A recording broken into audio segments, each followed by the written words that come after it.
Leadership is obviously a huge thing. You've had some big leaders on your stages and you're a big leader yourself. And I hear you use the term a lot, leader of leaders. And I've been paying a lot more attention to this lately, but I guess there's a two-part question here. One of them is emotional intelligence. I feel like is something that most people, they don't pay enough attention to. And they think being the boss is like the guy who throws things around and is a hothead. And one of the biggest things I've learned from fighting is staying calm in chaos is a superpower. But people that run so many high-level businesses like you, I'm sure there's days that there's just 1,000 things. People are not doing what they said. The email never got sent. And how do you keep yourself constantly in a position where you use your emotional intelligence and you keep yourself present and stay in that leadership role and not letting your emotions get the better of you on the tough days? Yeah, great question. And I do believe that there's really 3 levels of leadership. I believe that in order for you to be a leader of leaders, you have to lead yourself, right? Like if you can't keep yourself in check, which comes to that self, modification or self, modulation. It's like, if I can't keep myself in check, myself in a position where I am under control, then I'm not really qualified to lead others. So I actually think that what you're asking is the lowest level of leadership, which is, am I calm under pressure, right?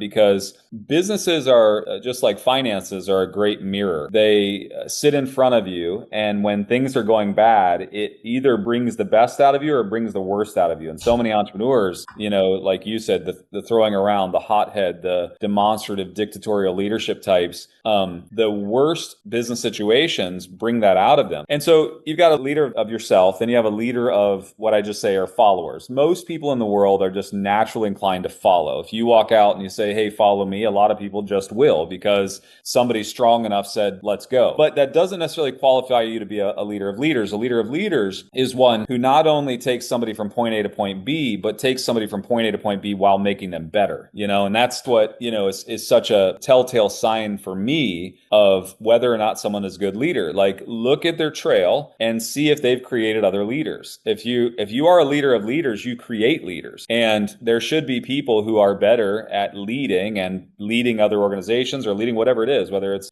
fighting or it's sports or whatever it is. There should be a trail or a wake of leaders behind you. It's like, I'm not a huge Nick Saban fan because I'm, an Ohio State alum, but it's like you look at Nick Saban, and one of the greatest telltale signs of him being a leader of leaders is how many football coaches right now are coaching colleges that came from his lineage. And you can't deny that. And that's, to me, one of the greatest signs of a leader of leaders. Now, I will say, though, that to go back to your point on being calm under pressure, I do think that is the greatest trait that a leader can have. You set the tone and the energy for your entire business. Your entire company is set by you as the leader. And when things are going crazy and it's a difficult day and you amp that up, you just essentially, you create that pathway of high energy and you're feeding off of it and feeding back into it. It's like you are not in control. A leader is emotionally intelligent enough to understand the energy that's around them, understand what they contribute to that energy, and understand themselves enough to know when they should be stepping away, when they should be rethinking, when they should be quiet. And I love the old adage of, you should walk slowly through a crowded room. And it's like, that concept of just being present, being aware, and making sure that you are not adding to the negative energy, adding to the issues that are present in your business every single day, and your people will follow suit.